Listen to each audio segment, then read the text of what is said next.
বছর যখন থাকতে পারছে হ্যাঁ সঙ্গে দর্শন করে নেই ও কালকে মামলা করছে এই মামলা জামিন হয়ে যা গেছে দেখিয়া আজকে দর্শন করে লাইছে তাহলে তুই আমার ঢাকা শহর একটা 10 তলা বাড়ি কিনে দিই তাহলে ওই বাড়ির ভাড়া উড়ায় আমার বাপ মা খাইবো আর তোর আমি কেতকুলির তলে লইলে আপনি দর্শক টিকটকার প্রিন্স মামুনের নামে লায়লা যে ধর্ষণ মামলা দিয়েছে এই মামলা কেন দিয়েছে সেটি জানতে হলে অবশ্যই আমাদের অজানা সময় চ্যানেলের সঙ্গে থাকুন।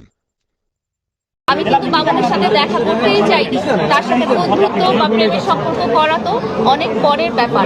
কিন্তু প্রথম কথাতেই মামুন আমাকে তার পরিবারের সাথে পরিচয় করিয়ে দেয় এবং তার পরিবার আমার সাথে খুব আপন হওয়ার চেষ্টা করে এবং তার পরিবারের সম্মতিতেই আমরা কিন্তু একটা প্রেমের সম্পর্ক এবং পরবর্তীতে যে আমরা দুজন বৈবাহিক সম্পর্কিত হব এই জিনিসটা অ্যাসুরেন্স পাওয়ার পরেই কিন্তু আমি মামুনের সাথে দেখা করি। আপনার দর্শক লায়লা নিজে মুখ থেকে স্বীকার করলো মামুনের সঙ্গে তার প্রেমের সম্পর্ক ছিল, তার সাথে কোনো বিয়ের সম্পর্ক মামুনের সাথে নাই।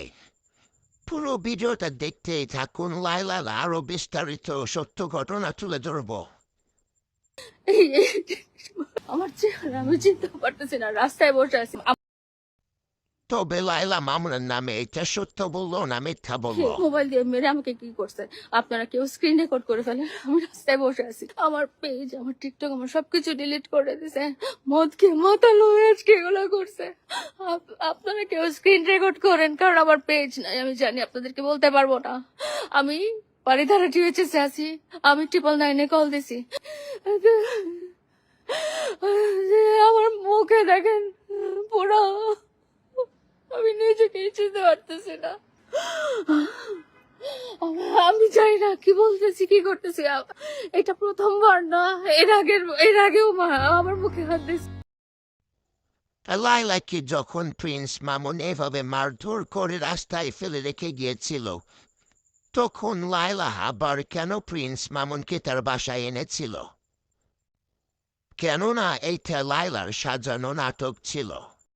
লায়লা মামুনের নামে মিথ্যা মামলা করে মামুনকে ব্ল্যাকমেইল করে তার বাসায় থাকতে বাধ্য করেছিল।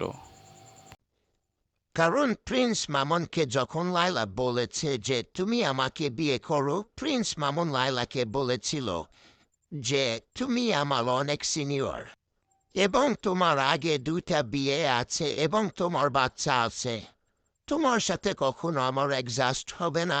সেজন্য লায়লা মামুনকে বারবার ব্ল্যাকমেল করে এবং মিথ্যা মামলা করে ফাঁসিয়ে দেয়। সেজন্য মামুন এখন যখন বের হইতে চায় তখন লায়লা মামুনের নামে মিথ্যা ধর্ষণ মামলা দিয়ে ফাঁসিয়ে দেয়। তো আমরা এখন প্রিন্স মামুনের মুখ থেকে কিছু শুনে আসবো।